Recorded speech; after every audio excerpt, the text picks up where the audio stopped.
The first place she made a public appearance was in this house, in this hall, and she's been in touch with it ever since.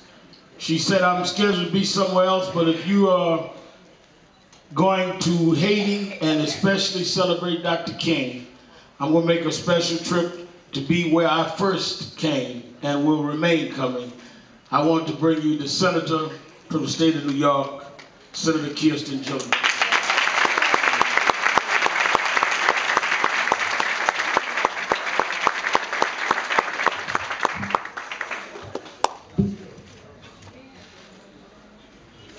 I'm very thankful to you, Reverend Sharpton, for your leadership, for your vision, for the work of the National Action Network.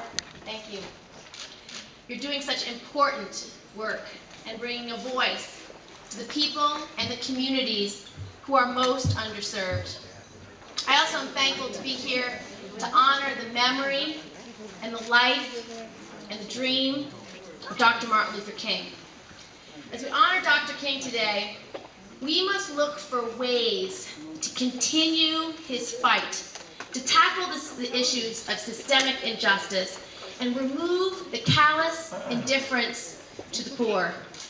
Today we also focus our hopes and our prayers and our love and our support for the families in Haiti and for the many Haitian Americans who are here today wondering if their loved ones have even survived. I'm working with my office to do absolutely everything I can do to help those families who are trying to connect with their loved ones and to make sure that we bring to bear the kinds of resources that we need to help that suffering nation. 18 of my colleagues joined with me in the Senate on a letter to President Obama just the day after the earthquake hit, asking for temporary protective status for the Haitians here in this country.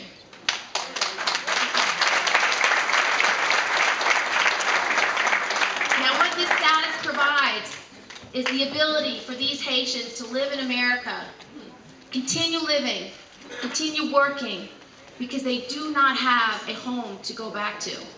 I was very pleased that President Obama granted that temporary protection status late on Friday.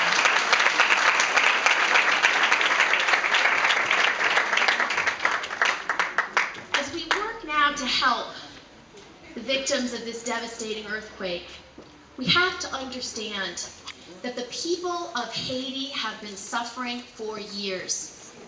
We've seen the horrifying images from the television cameras. But when they turn off these cameras, we must not turn off our concern for these families. When the crews have left Haiti, we have to make sure that we do not leave Haiti behind again. In the words of Dr. King, history will have a record that the greatest tragedy of this period of social transition was not the strident clamor of bad people, but the appalling silence of good people. Hurricane Katrina destroyed the lower Ninth Ward. But that community had been ravaged with poverty, without attention by the government for years before that. The levees may have failed that week, but the government had failed for years. Just like Katrina, the devastation in Haiti did not happen in a day. We must make sure that places across our country, like the lower Ninth Ward, and places across this world, like Haiti, do not wait for another natural disaster to focus our attention. Dr. King worked to open society's closed eyes to the poor, and so must we. He understood that the least among us should be at the top of our priority list, not at the bottom. The truth is in plain sight, but it's shrouded in silence. Some just label them as the poor, not acknowledging lives blighted by poverty, surrounded by environmental degradation, held back by bad schools, stricken by crime, shut out of jobs, and stripped of the bright future that every child in America deserves. The challenge that Dr. King wrote is to lift our national policy from the quicksand of racial injustice to the solid rock of human dignity. This is my responsibility. This is your responsibility. This is our collective responsibility. We have to tear down the walls that limit opportunity and keep young people of color from achieving their God-given potential. At this time of immense hope and possibility that is best symbolized by our President Barack Obama, there is still inequality, injustice, and inaction that persists. We have to tear down these walls just like they tore down the walls in Jericho.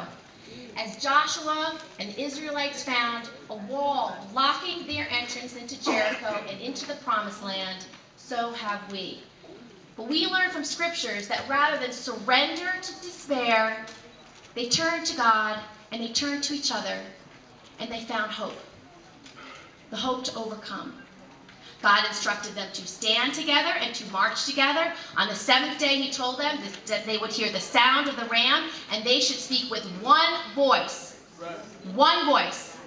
Working in coalition together, and they joined together and they brought down the wall that they faced, and we will do the same. When the horn sounded and the community cried out, the walls of Jericho came tumbling down.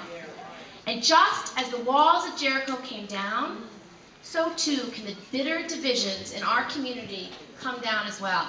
Walls of chronic underemployment can come down as we create economic opportunity in this community. Walls of healthcare disparities can come down as we provide affordable healthcare for every man, woman, and child, not just in this community, but in every community. Walls of failing schools must come down so that we can eradicate the achievement gap. Walls of violence must come down, and we must give opportunity to our children of education and service and mentoring. And the walls of environmental degradation must come down to a community where our asthma rates are higher than any other place in this country. The walls can come down. The walls will come down. The walls must come down. And they will come down as we all work together, just as God commanded the Israelites to do. We are all reminded of the life and the work of Dr. Martin Luther King. He reminds us of the power of coalition, of community, of churches, that if we come together and work together, we will overcome. We can not only bring down the modern walls of Jericho, but we can realize the dream that Dr. King shared with us. Thank you, Reverend Sharpton.